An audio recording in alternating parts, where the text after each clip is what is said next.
پر پروردگار عالم کے ہم سب پر بہت بڑے احسان ہیں، لیکن ان احسانات میں سے سب سے بڑا احسان ہے کہ اللہ تعالیٰ نے ہم سب کو اپنے نبی کا امتی بنایا۔ پھر امتی بنانے کے بعد اللہ نے ہم کو توحید جیسی دولت سے نوازا۔ اس دنیا میں اگر میرے اور آپ کے پاس ایمان کی دولت نہیں تو ہم لوگوں سے زیادہ بدبخت اس دنیا میں کوئی نہیں۔ عقیدہ توحید بہت بڑی دولت ہے، اور ہم عقیدہ توحید سے اتنا پیار کرتے ہیں، اس قدر پیار کرتے ہیں کہ اپنی اولاد کو عقیدہ توحید ہم گھٹی میں پلاتے ہیں۔ ہمارے بچے ہوں یا بچیاں ہوں، ہم ساری زندگی ان کو عقیدہ توحید سکھاتے لگا دیتے ہیں، اور یہی ہماری زندگی کی ساری جمع پونجی ہوتی ہے۔ لیکن ہمارے بزرگوں سے، ہمارے والدین سے سستی اور کوتاہی اس وقت آ کر کے زندگی کے اس موڑ پر ہو جاتی ہے کہ جب ہم اپنی بچیوں کے رشتے طے کرتے ہیں۔ اس وقت ہم سے یہ بہت بڑی سستی ہوتی ہے کہ جس بچی کو ہم ساری زندگی عقیدہ توحید سکھاتے رہے، نبی کریم صلی اللہ علیہ وسلم کی اطاعت کا درس دے کر بدعات اور رسومات سے بچنے کی تلقین کرتے رہے، جس کو ہم نے ساری زندگی یہ سبق سکھایا کہ بیٹا بیٹی ہمارے دین کے ساتھ ان تعلیمات کا، ان رسومات کا ہمارے دین کی تعلیمات کے ساتھ کوئی بھی لینا دینا نہیں ہے۔ کٹ جانا، مر جانا، لیکن اپنی ضرورت کے لیے اپنے مالک حقیقی کے ساتھ کسی کو شریک نہ کرنا۔ بیٹا آپ کا خالق، مالک، داتا، مشکل کشا، غوث اعظم، دستگیر، حاجت روا، بگڑی بنانے والا، بیٹے دینے والا، بیٹیاں دینے والا، روزی رزق میں برکت دینے والا، کاروباری معاملات میں خوشحالی، تنگ دستی دینے والا، بیماری سے شفا دینے والا، تیرے دکھوں کو دور کرنے والا، تیرے دل کی فریادوں کو سننے والا، تیرے گھر کو آباد کرنے والا، تیری خوشی اور غم کا مالک صرف اور صرف تیرا اللہ ہے۔ جس بچی کو قرآن اور حدیث سے ہم ساری زندگی تعلیم دے کر پھر اپنے گھروں میں عملی طور پر خوشی، غمی، چالیسواں، تیجا، ختم، برسی، مہندی، ان ساری رسومات کا بائیکاٹ کر کے سکھاتے رہے کہ یہ ہمارے نبی کا طریقہ نہیں، اس کا ہمارے ساتھ کوئی لینا دینا نہیں، یہ بیٹی بچپن، لڑکپن، جوانی میں یہ تربیت لے کر کے اپنی زندگی میں جب آگے بڑھتی رہی اور ساری زندگی قدم بقدم اسی تربیت، قرآن اور حدیث کا خیال رکھتے ہوئے گزارتی رہی، افسوس کے ساتھ کہنا پڑتا ہے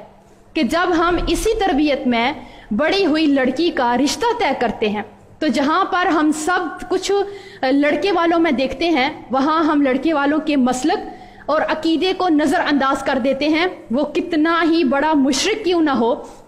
ہم یہ سوچ کر کہ اپنی بیٹی کا ہاتھ، توحید سے پیار کرنے والی بیٹی کا ہاتھ اس کے ہاتھ میں دے دیتے ہیں کہ کوئی بات نہیں، لڑکی کا خود کا عقیدہ بالکل ٹھیک ہے، ہماری تربیت مضبوط ہے، یہ ان کو بھی ٹھیک کر لے گی، اگر نہ کر سکی تو کم سے کم خود شرک نہیں کرے گی۔ اب ہوتا کیا ہے، اس لڑکی کی رخصتی ان کے گھر جب ہوتی ہے تو وہ اپنے عقیدے اور رسومات کے مطابق پہلے ہی لمحے سے وہ رسومات دلہن سے کرواتے ہیں، جن کا ہمارے دین اسلام کے ساتھ کیا، ہمارے معاشرے کے ساتھ بھی دور کا کوئی تعلق نہیں ہے۔ اب اس نئی نویلی دلہن سے جب وہ رسومات کروائی جاتی ہیں، اب جب یہ انکار کرے تو سب کے سامنے نئی نویلی دلہن پر منہ پھٹ، بد لحاظ، بد اخلاقی کا فتویٰ لگا دیا جائے گا، اور اگر یہ ان رسومات کو ادا کرنا چاہے تو کیسے ادا کرے۔ اس سے آگے چلیے، جب یہ شادی کر کے سسرال میں جاتی ہے، اگر وہاں پہ ہو جاتی ہے کوئی فوتگی، تو جس تیجے، ساتویں، ختم، برسی، مطلب کہ ہر قسم کی بدعات، یہ ساری زندگی بچنے کی خود بھی تعلیم دیتی رہی اور بچنے کی تعلیم لیتی رہی، لیکن وہاں پر آ کر یہ کرنے پر مجبور ہو جاتی ہے کہ اگر انکار کرے تو لڑائی جھگڑا، فساد، گھر برباد ہونے کا خوف، اور اگر کرے تو ایمان کو خطرہ۔ اس سے آگے چلیے، جب اسی کو اللہ اولاد جیسی نعمت سے نوازتا ہے تو بچے کی پیدائش سے لے کر ہی، پہلے دن سے ہی، پہلے لمحے سے ہی بدعات کا وہاں پہ کیا، شرک کی وہاں پہ یہ لڑکی اس سے شرک کروایا جاتا ہے، یہ اپنی آنکھوں سے سب کچھ دیکھتی نہیں ہے بلکہ وہ کچھ کرنے پر مجبور کر دی جاتی ہے۔ اس سے آگے چلیے، کتنی ہی ہماری ایسی بہنیں ہیں کہ ان کو پروردگار عالم نے اولاد جیسی نعمت سے محروم رکھا، اب ان کے ہاں اولاد نہیں ہو رہی، لیکن اب ان کے گھر والوں کا پختہ عقیدہ ہے، ان کے گھر والوں کا پختہ عقیدہ ہے کہ اگر جو ہے وہ کسی بھی دربار پہ جایا جائے، پیر صاحب کے پاس جایا جائے، تو وہاں پہ ان کے چلا کروا لینے سے، تھپکی سے یا ان کے دم کروا لینے سے اولاد ہوتی ہی ہوتی ہے۔ اب اس لڑکی کو نہ جانے پر ساس خاوند یہ تانا دیتے نظر آتے ہیں کہ تم تو چاہتی نہیں ہو کہ ہمارے ہاں اولاد ہو، تم تو اس گھر کی خوشی ہی نہیں چاہتی ہو۔ اب اس لڑکی کو ہر وقت وہاں پہ نہ جانے پر اپنے سر کے اوپر لٹکتی تلوار نظر آتی ہے۔ اب اس کی نظروں کے سامنے وہ منظر بھی آتا ہے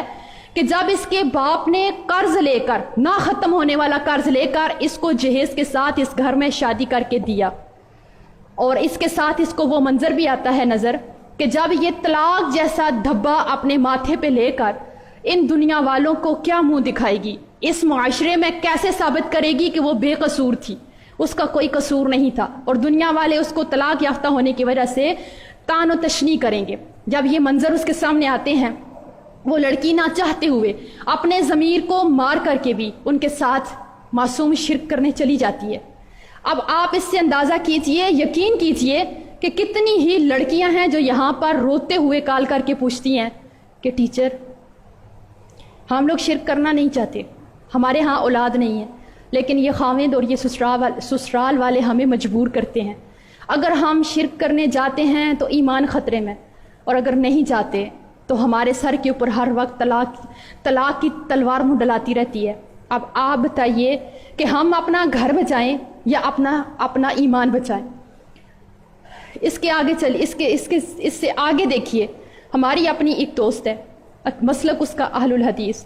عالمہ لڑکی، پڑھی لکھی لڑکی، مدرسے سے فارغ، لیکن جب اس کی شادی ایسے ہی گھرانے میں ہو جاتی ہے، اس کو اللہ نے اولاد سے محروم رکھا۔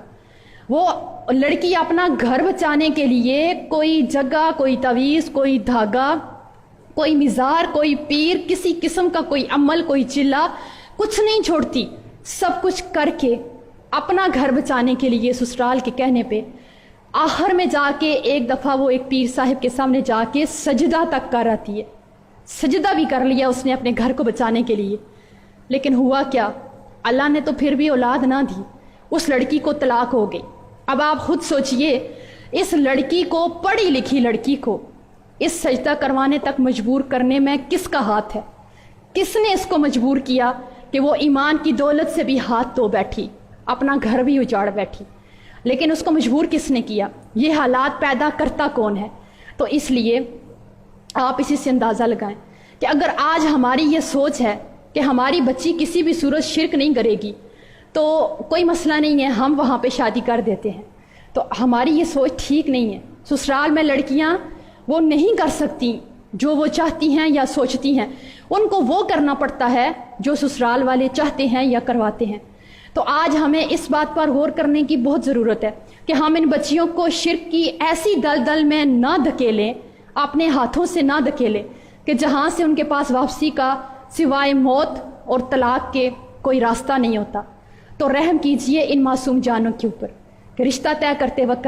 عقیدہ توحید کو، ایمان کو بنیاد بنا کر کے رشتہ طے کیجئے۔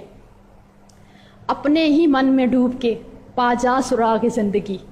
اپنے ہی من میں ڈوب کے پا جا سراغ زندگی، تو میرا نہیں بنتا نہ بن، اپنا تو بن۔